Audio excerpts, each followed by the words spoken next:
ABC's Judd Rose reports the neighborhood is still in shock.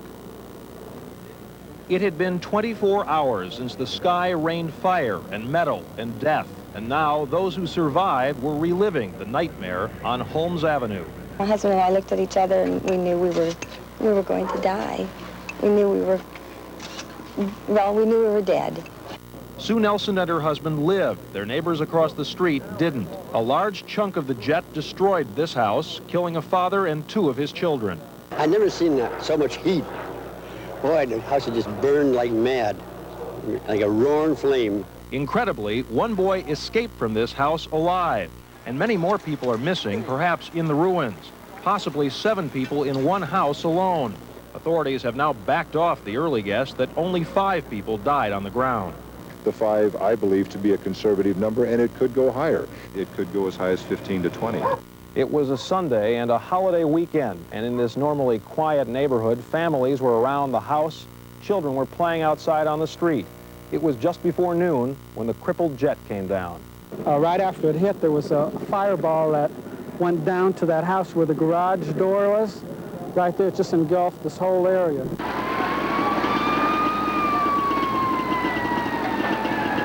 A home video camera captured the inferno as flaming jet fuel created a wall of fire, and then came the grisly aftermath. You wouldn't believe what I saw yesterday out my back patio door.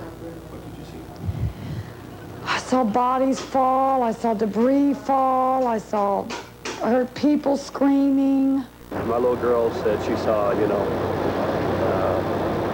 somebody sitting in a chair without a head. Bodies, most in pieces, were everywhere, some found in a backyard pool. The mutilation was so severe and the debris so thick, 8 feet high in places, it was hard to know who was on the jet, who'd been in a house. That left worried friends and relatives to suffer through a second day. At the nearby Red Cross shelter, a notice was posted overnight looking for Linda McElwain. Today, her husband stood dazed, hoping for good news. Her son had already given up hope. I've been to the site twice, and I've realized that there's going to probably be no chance, that my mom is alive. Today's Los Angeles Times carries a photo of the jet in its death plunge, the moment captured by a man outside taking family pictures. It's the image so many here carry inside, amid the rubble, the bits and pieces of a neighborhood turned into a graveyard. Judd Rose, ABC News, Cerritos, California. As we said, there were no conclusions. What was a small single-engine plane doing anywhere near a commercial landing pattern? Did all the technology work? Did air traffic control know what was going on? The answers will take some time. Here's ABC's Ken Kashiwahara. Federal investigators began sifting through the wreckage today and will now analyze the final transmissions between the Mexican pilot and air traffic controllers. The cockpit voice recorder is on its way to Washington, D.C. this afternoon. The DC-9 was on a routine approach about 20 miles out, between 6,000 and 7,000 feet, heading west for a landing at the Los Angeles International Airport. 3 minutes before the crash, control of the airliner was handed off from the regional center at El Toro to air traffic controllers at the Los Angeles Airport. Airport controllers were in direct communication with the Mexican airliner and were monitoring it on radar scopes. The single-engine Piper had taken off from Torrance, just south of the Los Angeles Airport, in a cloudless sky under visual flight rules.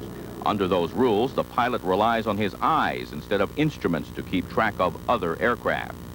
Officials said the small plane was not in radio contact with air traffic controllers and would not have been easily visible on radar scopes if its transponder wasn't operating properly.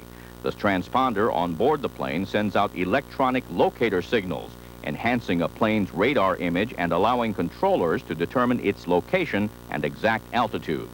All approach paths to the Los Angeles airport are considered controlled airspace. No plane is allowed to enter without a transponder and without permission from air traffic controllers.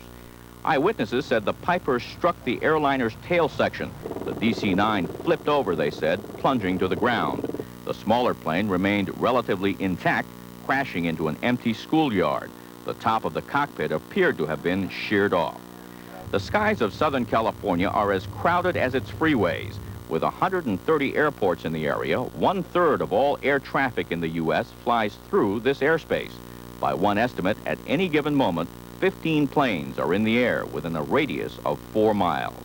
That's a tremendous amount of traffic, much of which is uncontrolled, not identified, going in all different directions without any controller having a knowledge where that aircraft is going or what altitude it might be flying. It is not a new problem. 8 years ago this month, a PSA jetliner collided with a small Cessna over San Diego. That prompted a debate over whether all planes should be equipped with a collision warning device. That device is still being tested. The problem is still unresolved.